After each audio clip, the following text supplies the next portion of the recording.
Well, I'd like to take just a few moments to talk about the power of iconography. Now, if you happen to be a high-level Republican strategist, you're probably saying the power of what now? And if you're a high-level Democratic strategist, you might be thinking, oh, crap, he's on to us. You see this lovely steak dinner here? It's appetizing, isn't it? But of course, if you put this in a blender and hit the puree button, it comes out looking like this. Exact same content, different packaging. I believe the conservative message is, on balance, the most nutritious philosophical meal ever devised, but the packaging of that message has been an unmitigated disaster. Here's the stage from last year's Republican National Convention. Wow. Probably took a good half hour to design that and maybe double that time to build. It's a square plank poking you right in the eye. But now look at last year's DNC stage. It looks like the entrance to Tomorrowland at Disney World. Look at how it's lit. Look at those curving screens leading the eye right up to heaven. It's inviting, it's warm, it's new and exciting. And if you don't think this matters, I'm sorry to tell you, you're wrong. Let's take the tale of two rodents to illustrate this point. Two classically simple pieces of iconography. This line drawing conjures up a completely different set of emotions and expectations than this one does, doesn't it? Look at these two masterpieces of iconography. Look at how simple they are. Can you begin to see how something this simple can conjure up so many images and feelings from your own childhood? The power of an icon is in its ability to evoke a subconscious emotional response. Advertising has a term for this phenomenon. It's called branding.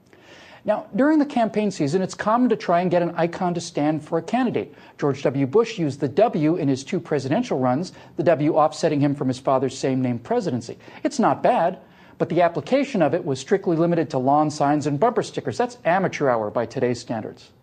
But now we come to the gold standard. From a pure design standpoint, I've always found this to be a little infantile, but the fact is it's a classic. Plowed fields of grain under the sunrise of a new tomorrow, all in the shape of the O. O for Obama, of course, but also O for the one, the circle, complete and self-contained, sunrise and prosperity within the circle of life, and outside it nothing but barren emptiness. In terms of what it evokes, it's a masterpiece, and the way the Obama team used it and continues to use it is absolutely brilliant. Take a look at this image. It's from the official Obama website. Notice how all of the traditional American iconography, the eagle, the stars, the flag, the motto, E pluribus unum, are all slowly fading out into a diffuse heavenly glow, receding into the mists of memory, leaving only the glowing sun, the O, pulling your eye into the future. And there are some very subtle and disturbing things here as well. The American eagle isn't perched to remain here forever, but rather seems on the verge of flying away. The flag is falling. The stars are dissipating into the void. Our national motto, E pluribus unum, out of many, one, is virtually unreadable. It's like letters stamped in soft sand. The only thing that's sharp and well-defined in this image is the circle, the O. That's what's permanent and immovable. Everything else is fading away. You think this is an accident? Think again. Now, when George Bush was elected, the W logo was put away for 4 years until it was dragged out again for his second campaign. But this logo is still with us. At mybarackobama.com, we see images of a diverse group of citizens being called to organize for America. Men and women of various ages and ethnicities. What do they have in common? Oh, yeah, I see. They're all branded. You know, mybarackobama.com is run by the Democratic National Committee. The new Democratic Party logo looks like this, which is great, by the way. Dynamic and energetic. It's a far, far cry from this stodgy, uninspired, static, childlike thing. But this, pardon the expression, kickin' Democratic Party logo appears nowhere on mybarackobama.com. However, the Obama logo is everywhere. Everywhere. It's everywhere. They even tell you flat out it's everywhere. You know, to the best of my knowledge, this is, again, pardon the expression, unprecedented. I believe it is unique in the American experience to brand an individual leader. The President of the United States has a logo. Here it is. It's a pretty exclusive club. Barack Obama is one of only 43 people in the history of the world authorized to use this logo. Grover Cleveland technically being both the 22nd and the 24th president.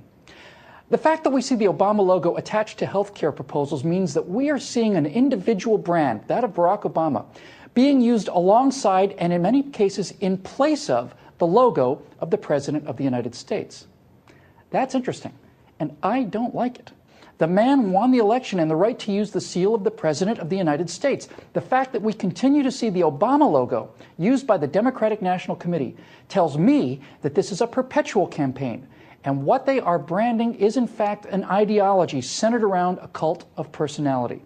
Now, we've seen in the past the dangers of branding an ideology with an icon. The two great totalitarian ideologies of the early 20th century both used powerful icons to represent their ideas. I'm not going to show those here because it would be obscene. It would be absolutely obscene to compare the horror they generated, 150 million dead, no less, to what's going on here today. That was mass murder. This is merely advertising. We've just never seen that kind of thing before here in America. The Obama logo has been extremely powerful, but there is a weakness embedded in the power of identity. If this logo is shorthand for all of the positives that President Obama wants to project, then it can also be used as a shorthand for his negatives as well. Lately, there's been an avalanche of anti-Obama merchandise, most of it centering around the ubiquitous O. Here in Los Angeles, we've for years seen an iconic image by an artist named Shepard Fairey. He's a charming guy, one of whom's collection is entitled E Pluribus Venom. We've seen his famous Obey poster plastered all over LA for many years.